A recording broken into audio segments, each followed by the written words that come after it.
हिलाली साहब, ये मुसाफिर बेहतर मुस्तकबिल के ख्वाब लेकर सफ़र पर निकले थे। आपको क्या लगता है क्यों वो इतना पुरखतर सफ़र करने पर रजामंद हो जाते हैं, या एजेंट्स की जानिब से उन्हें बेवकूफ़ बनाया जाता है, झूठ बोला जाता है?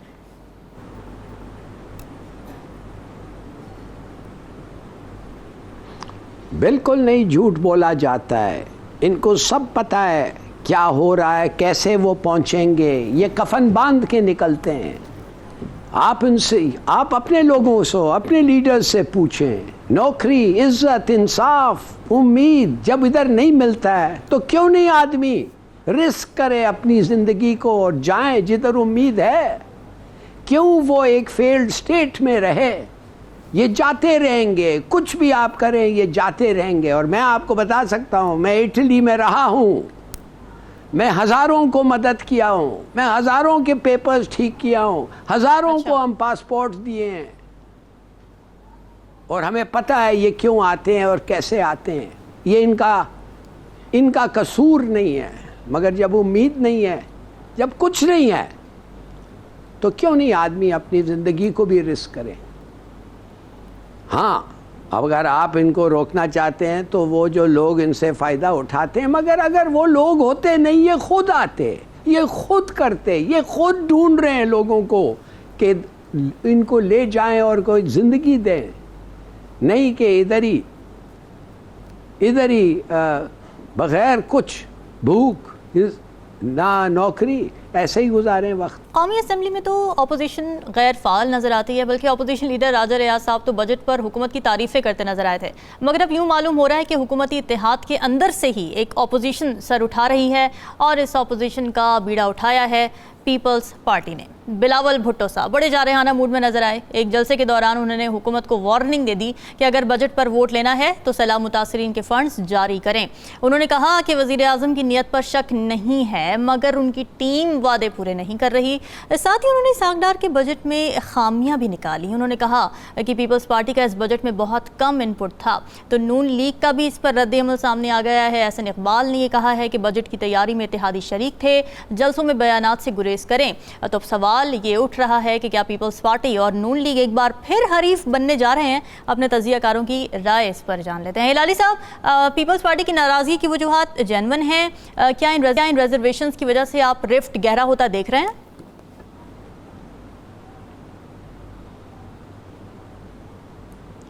देखिए, ये ड्रामा जो हो रहा है, ये एक्ट 1 हो गया है, अब ये एक्ट 2 पे हम आ रहे हैं। एक्ट 2 ये है, मैं आपको बताता हूँ क्या है। एक्ट 2 ये है कि अभी नून और पीपीपी मुखालिफ, अभी इनको लड़ना है। अगला इलेक्शन जो होना है इन दोनों के दरमियान होगा, मगर कौन से इश्यूज़ होंगे? तो now they have to define the issues. उनको ये बताना पड़ेगा कि हम बजट पे लड़ रहे हैं, ये बुरा बजट है, जो वादा किया था हमारे लिए वो गरीबों के लिए सिंध के, उन्होंने वो भी पूरा नहीं किया।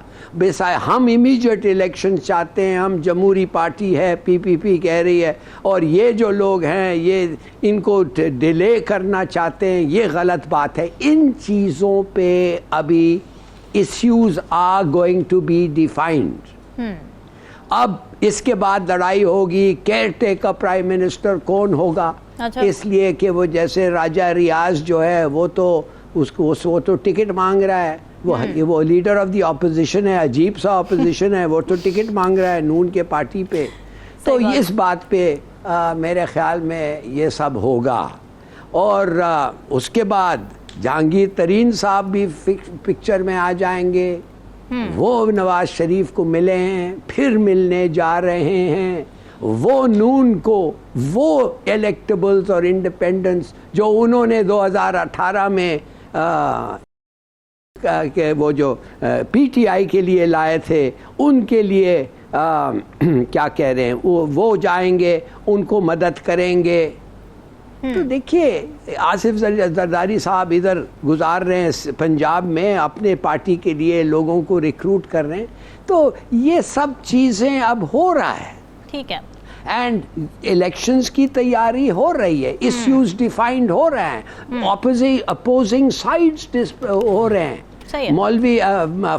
मौलाना फजल रहमान साहब की कैंपेन केपी में शुरू हो गई है। उनका दामाद जो है गवर्नर, वो उनको मदद करेगा और वो जो हैं वो देखेंगे कौन जीत रहा है, कौन जीतेगा, फिर वो फैसला करेंगे कि मैं आसिफ जरदारी या नवाज शरीफ के साथ जाऊं।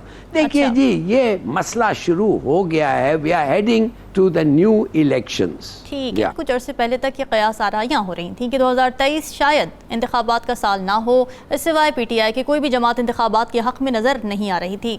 साबिक़ सदर आसिफ अली जरदारी चंद रोज़ कबल ये बयान दे रहे थे कि इंतखाबात तब होंगे जब वो चाहेंगे। फिर नून लीग के कई अहम रहनुमा भी इंतखाबात पर कोई वाज़ेह स्टांस लेते हुए हिचकिचाते नज़र आ रहे थे, मगर अब सूरत हाल कुछ तब्दील होती नज़र आ रही है। अब मुस्लिम लीग नून के कायद नवाज शरीफ ने कारकुनान को इलेक्शन की तैयारी की हिदायत जारी कर दी है, जबकि आसिफ अली जरदारी पंजाब में पीपल्स पार्टी के टिकट होल्डर से मुलाकातें भी कर चुके हैं। तो हालात व वाक़यात में ऐसी क्या तब्दीली आई है कि इंतखाबात के इल्तिवा के शकूक व शुबात बढ़ाने वाली सियासी जमातें खुद अब इंतखाबात की तैयारियों में लग चुकी हैं। अपने तजज़ियेकारों से पूछ लेते हैं। हिलारी साहब, आपको क्या लगता है अचानक इंतखाबात का माहौल कैसे बन गया?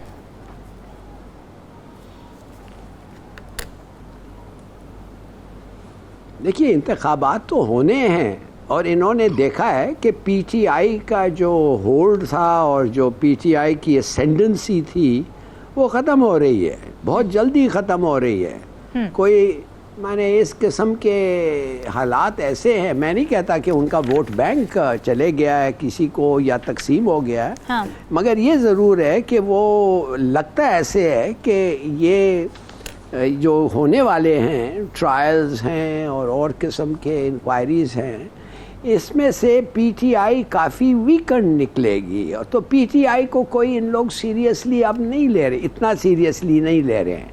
लिहाजा अब वो देख रहे हैं कि वो खुद क्या कर सकते हैं। और देखिए, एक चीज़ याद रखें, मौलाना फजल रहमान, मैंने आपको कहा था कि KP में उनका कैंपेन शुरू हो गया है और इस वक्त KP में वो कुछ सीट्स उठा लेंगे, इसलिए कि PTI के कैंडिडेट्स और PTI का जो पोजीशन है शायद वीकन हो जाए और बलूचिस्तान में भी वो 4-5 सीट्स ले लेंगे, मगर वो कमिट नहीं करेंगे वो किसको देंगे अपना सपोर्ट। PPP के साथ भी उनका ताल्लुकात अच्छा है और नून के साथ भी, मगर मेरा अपना ख्याल है वो उनके साथ जाएंगे जो जीत रहे होंगे, जिसका लग रहा होगा वो ज़्यादा ताकतवर इमर्ज करेगा।